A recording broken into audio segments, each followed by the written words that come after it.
Hi, good afternoon.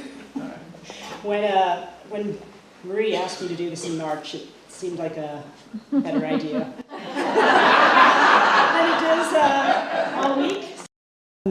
So forgive me if I have a couple of pauses, but I think Marie gave a great introduction, and I think Ethan's story really bears retelling because his journey of kind of living while dying is pretty emblematic of some of the really hard choices that all of us will eventually have to face. So what I wanted to do is sort of just go through a kind of a quick timeline and describe kind of Ethan and myself and our family, and then kind of go through kind of a timeline, because that I think will be really illustrative of how he came to the decisions that he did.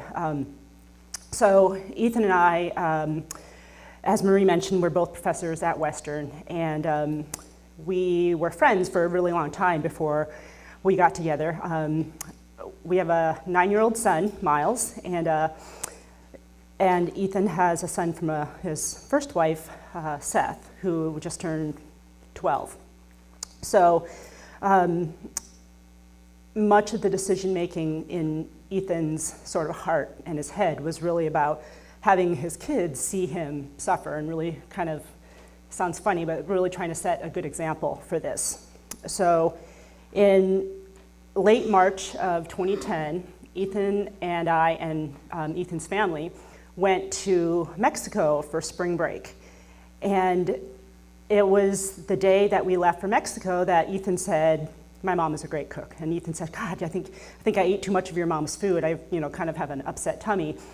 And this upset stomach kind of remained for the whole week. And this was spring break at Western. And so, the first or second week back in classes, he went to see his doctor. And the first thing they think is, "Oh, you were in Mexico. So, just kind of let it ride out." But it's a 10-week quarter. And throughout that 10-week quarter, the stomach pain got worse, and the pain began to get much more diffuse.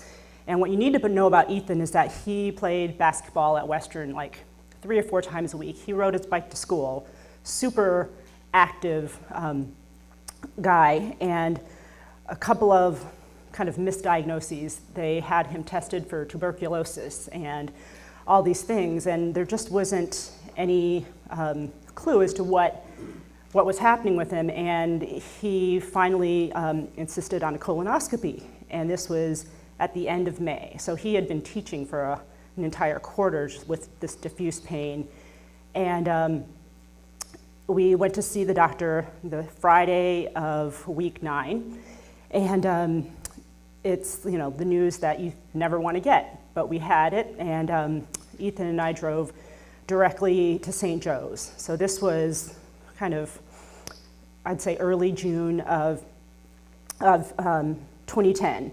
And the summer of 2010 was really crisis mode. It was chemotherapy, it was comfort care, it was really just trying to keep Ethan alive. And Ethan was a big guy, 6'2", and his weight went down to about 120 because the chemo had just totally wiped out his appetite, and he had been sick for 10 weeks leading up to this.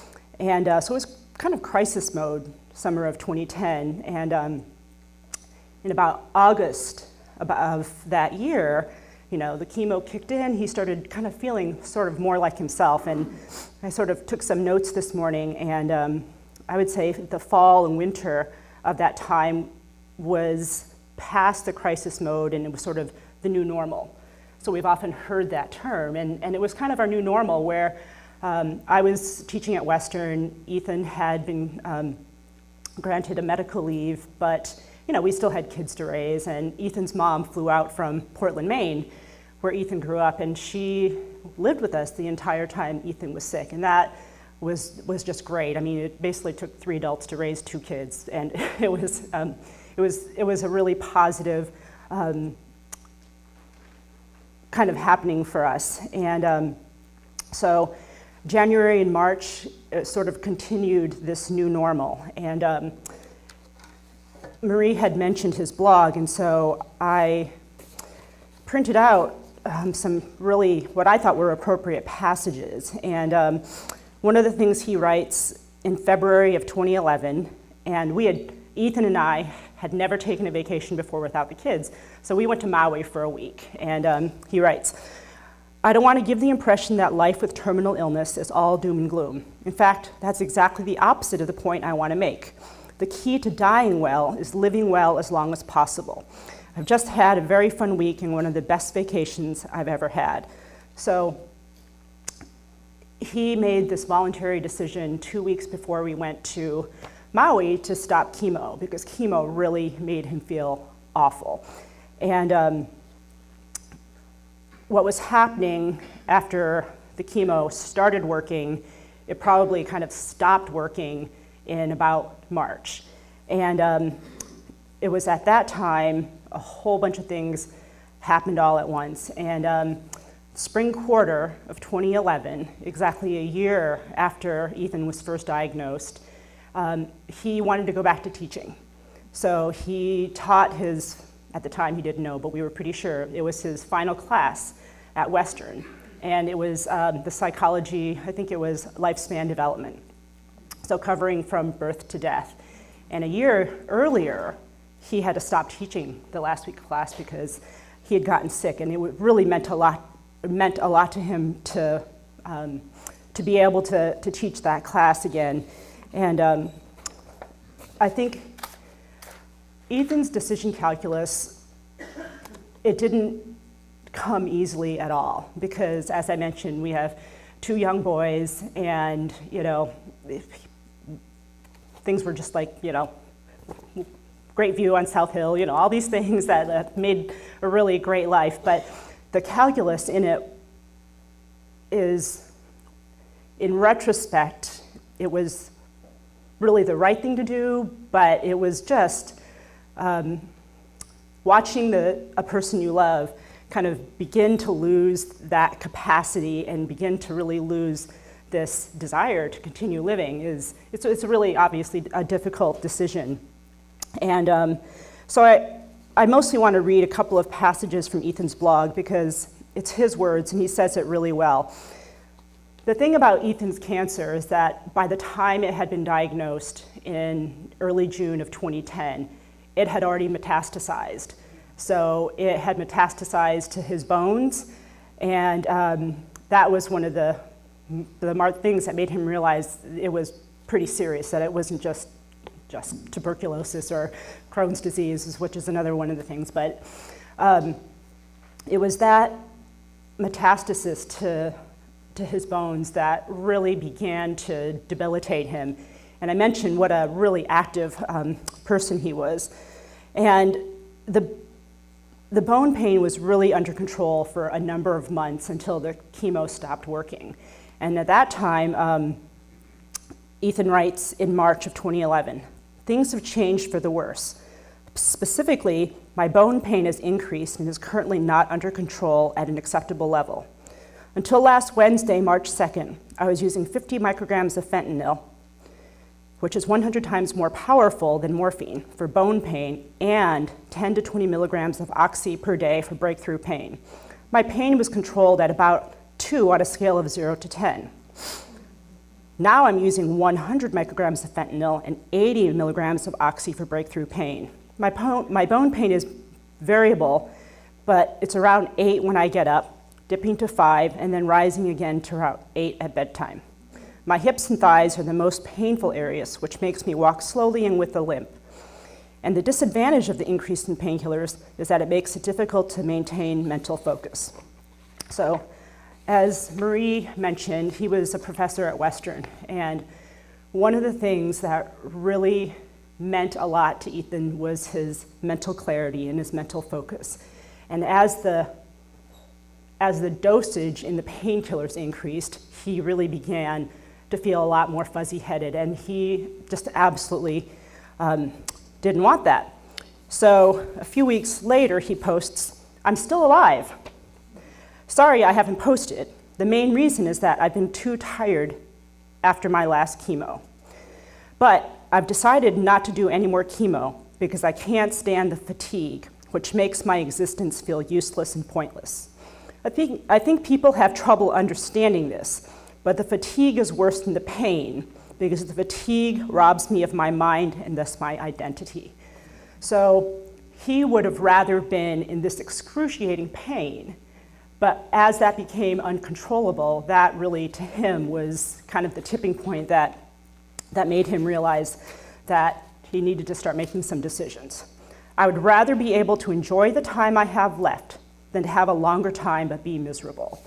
So that was kind of his calculus in that. And it was about this time that we approached our oncologist in Seattle. So we had a primary oncologist here in Bellingham, but we were lucky enough to find Dr. Sam Whiting, who works at SCCA. Formerly, he is no longer there, but Seattle Cancer Care Alliance, who happened to write a dissertation on metastatic colon cancer. So we were super lucky to have him. And this is kind of a side story, but group health wouldn't cover it, and we had to go to the ends of the earth to do a lot of begging and pleading, basically, anyway. But we were able to see Dr. Whiting, and it was about this time in mid-March that we had approached Dr. Whiting, Ethan had approached Dr. Whiting about getting the Death with Dignity prescription. And I think as you heard from the earlier speaker, the Death with Dignity request is 2 oral and 1 written request. I kind of want to later on end my remarks with just some sort of policy implications of what, I teach policy at Huxley, but just some policy implications of kind of what this decision meant. But Ethan goes on to write in April. So this is mid-quarter. He's teaching 3 days a week. You know, my main physical variables are fatigue and pain, and my emotional state tends to follow them. And he writes, they tell you they can keep you alive for, on average, in my case, 2 years, but they don't tell you that you may feel like crap most of that time. When you finally understand that, it changes your thinking. So, in addition to the opiates that he was on, Ethan, at one point, we went down to the nuclear medicine department at UW, and he got a Samarium injection. And its trade name is Quadramet, and that's basically, you know, he was getting a radioactive injection that would address the bone pain. But he continues to write about, the fatigue makes me feel worse than the pain does. The fatigue doesn't hurt physically, but the mental and emotional toll is much higher. So he says, the pain is no picnic either, but I feel like he felt like that was something that at least was tolerable as opposed to that.